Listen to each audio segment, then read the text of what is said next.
Bonjour. Est-ce qu'on peut totalement éviter les incidents dans finalement l'optimisation de son temps? Est-ce qu'on peut tout éradiquer? Je vais partager avec vous une anecdote que j'ai vécue aujourd'hui et qui montre à quel point, eh bien entendu, même si je forme beaucoup de gens à l'optimisation du temps, les incidents arrivent.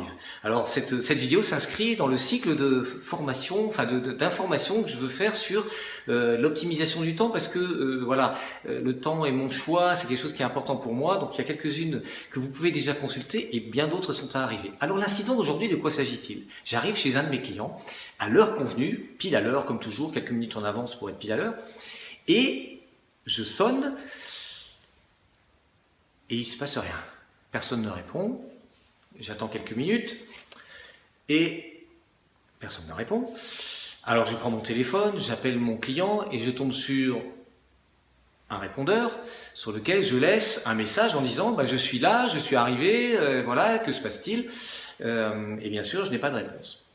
J'ai attendu le quart d'heure que j'estime être normal si jamais il y a du retard et au bout d'un quart d'heure, je suis parti.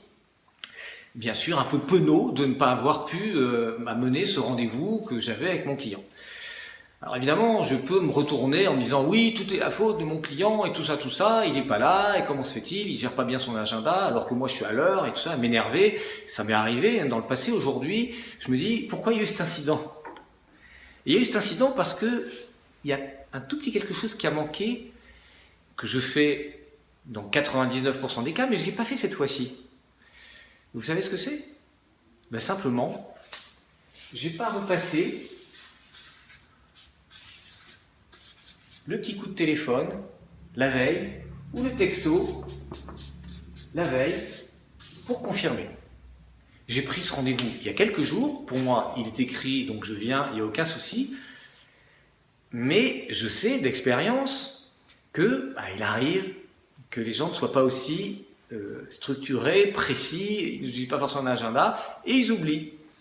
Et donc je me retrouve, alors j'ai pas fait trop de kilomètres cette fois-ci, mais il m'est arrivé il y a quelques années de faire 300 kilomètres et là j'avais vraiment, je peux vous dire que j'étais rouge de colère. Et depuis, je dis que systématiquement il faut confirmer le rendez-vous. Ce que j'ai pas fait cette fois-ci, parce que de temps en temps on ne fait pas comme il faut. Mais pourquoi je veux dire ça? Parce qu'on voit bien ici que l'optimisation du temps, ce sont des bonnes attitudes, ce sont des techniques aussi qui fait qu'on peut être conforme à ces objectifs parce qu'on respecte un certain nombre de bonnes pratiques.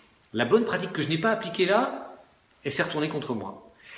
Donc optimiser son temps, ça va avoir des bonnes pratiques. Tout ce que j'explique dans ces vidéos, c'est de tâcher de vous faire réfléchir à des bonnes pratiques qui vont vous permettre le plus possible d'éviter des désagréments, mais aussi d'être à l'heure à vos rendez-vous, d'être à l'heure sur vos projets, de vous permettre de passer du bon temps avec les gens que vous aimez, de faire les activités que vous aimez, personnelles comme professionnelles, tout ça parce qu'il y a une réflexion sur les priorités, le haut rendement, les interruptions, etc., la lithophilie, etc., l'organisation de son agenda.